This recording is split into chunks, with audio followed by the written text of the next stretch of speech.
My name is Clayton Wire. I'm an attorney here at Ogborn MIM. I think I really decided to become an attorney, and this sounds kind of cliche, but in 8th grade, in some ways. I went on an 8th grade trip to Washington, D.C. And my parents tell the story that when I went to Washington, D.C., I wanted to be an engineer, and when I came back, I wanted to be a lawyer.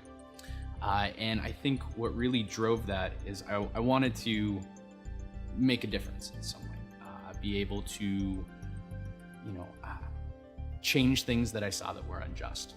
And so I think Washington, D.C., although very young when I went there, it still had that impact on me. So I ended up going to college, went to college for journalism and political science.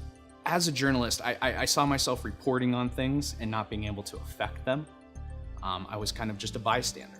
And I know the role of a journalist is to, be that muckraker, get out there, expose things, and I like that part, but I thought that there was a much more effective way for me to actually affect change and to play a role.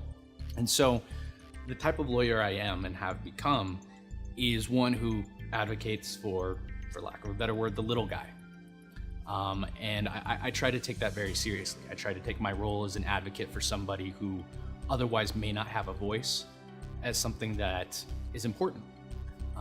Because a lot of times when you have the power dynamics that we have in the types of cases that I litigate, I'm representing a single individual against a company that may be a multinational, multi-billion-dollar company, and they're not going to have the same resources, the same abilities,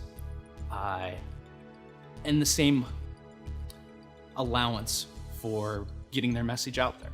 And so I see that as my role as an attorney is to really represent them both in the litigation sense, but also represent them in the telling of their story and being their mouthpiece and a way for them to rebalance the scales.